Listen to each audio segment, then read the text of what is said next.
Class के topper की notebook, Shakalaka boom boom की पेंसिल और हाईवे के उस साथ वाली ज़मीन अगर हमें मिल जाती ना, हमारी ज़िंदगी बन जाती। ऐसा आपको लगता है ना? और आपके पिताजी ने भी आपको कई बार कहा होगा कि बेटा वो हाईवे की ज़मीन 2 लाख रुपए में मिल रही थी उस टाइम पे, अगर ले ली होती ना तो ज़िंदगी बदल जाती। पर ज़िंदगी नहीं बदली। क्यों नहीं बदली? क्योंकि आपने शायद रियल एस्टेट में इन्वेस्ट नहीं किया जिसमें आप करना चाहते थे। ठीक है, अब बात आती है कि रियल एस्टेट इन्वेस्टमेंट के मज़े कैसे लें, क्योंकि वो तो बहुत महंगी होती है। आज की वीडियो इसी बारे में है कि कैसे आप रियल एस्टेट में इन्वेस्ट कर सकते हैं, जो भी कैपिटल अप्रिसिएशन, रेंटल इनकम आप कमाना चाहते हैं वो उसके थ्रू कमा सकते हैं, मतलब बेसिकली उसका मज़ा ले सकते हैं। इस वीडियो में अच्छे से बताऊंगा, वीडियो को ध्यान से एंड तक देखिएगा। देखिए, रियल एस्टेट में इन्वेस्ट करने के बहुत सारे बेनिफिट हैं, ठीक है, और नाम सुनते ही आपको सकता है कि यार इसमें बहुत सारे पैसे लगेंगे, लेकिन आज का जो सॉल्यूशन मैं आपके पास लेकर आया हूँ वो होता है रियल एस्टेट इन्वेस्टमेंट ट्रस्ट का, REIT। इसमें होता क्या है, ये म्यूचुअल फंड की तरह काम करता है। इसमें म्यूचुअल फंड जैसे एक एक्सपर्ट है वो क्या करेगा, आप सभी से पैसे मंगवा लेगा जो भी रियल एस्टेट में इन्वेस्ट करना चाहते हैं। ये रियल एस्टेट इन्वेस्टमेंट ट्रस्ट बनाएगा और ये पैसा जाएगा आगे रियल एस्टेट प्रॉपर्टीज़ में। ठीक है, अब ये भी अलग अलग तरीके के होते हैं। इसमें कैसे इन्वेस्ट करना है, जैसे मैंने दूसरी वीडियो में आपको बताया है कि कैसे आप म्यूचुअल फंड सेलेक्ट कर सकते हो, कैसे आप रियल एस्टेट इन्वेस्टमेंट ट्रस्ट भी सेलेक्ट कर सकते हो, so that you enjoy the benefits of investing in real estate. ठीक है, मैंने आपको बता दिया REIT क्या होता है। अब ये बहुत इंटरेस्टिंग है, इसमें एक स्मॉल एंड मीडियम REIT भी आता है।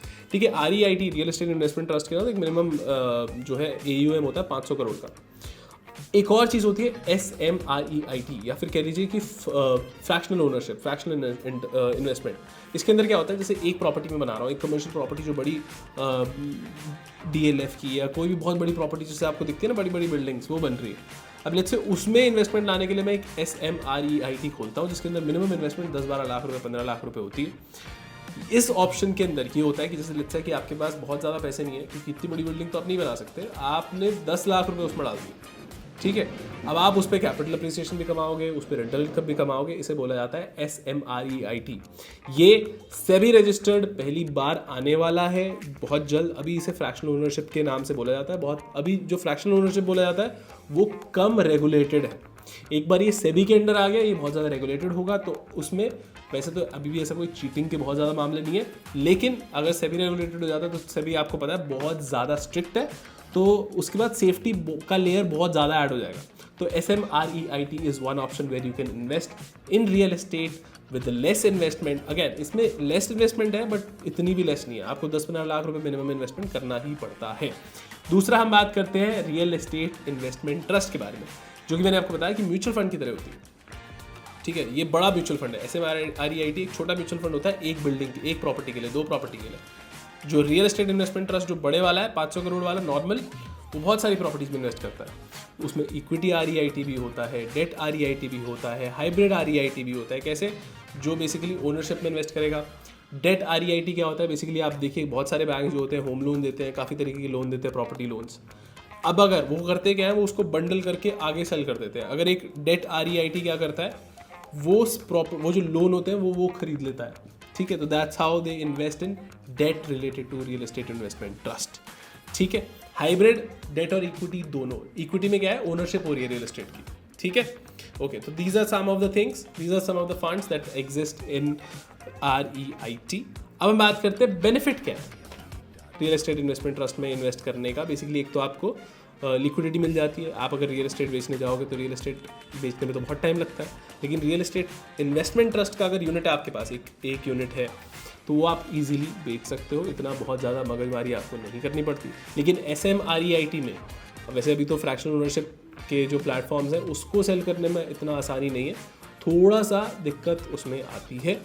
ठीक है, और हम बात करते हैं डाइवर्सिफिकेशन की। आपको बेनिफिट मिलता है डाइवर्सिफाई करने का अपनी इन्वेस्टमेंट को। आपने इक्विटी में पैसा डाल दिया, डेट में पैसा डाल दिया, अब आपने थोड़ा सा REIT में भी पैसा डाल दिया, तो इससे आपका फंड थोड़ा, आपका पोर्टफोलियो थोड़ा सेफ हो जाता है। ठीक है, डाइवर्सिफिकेशन की बात करी हमने, लिक्विडिटी की बात करी। अब हम बात करते हैं रेगुलर इनकम की, क्योंकि रियल एस्टेट से आती है रेंटल इनकम जो कि एक रेगुलर नेचर की होती है। ठीक है, तो ये कुछ तरीके हैं। अब हम देखते हैं लाइव एक रियल एस्टेट इन्वेस्टमेंट ट्रस्ट को बोल रखा है यहाँ पे, एक mind space business park REIT limited. This is one of the REITs। इसका आप देख सकते हो प्राइस 341.88 रुपीज़ चल रहा है।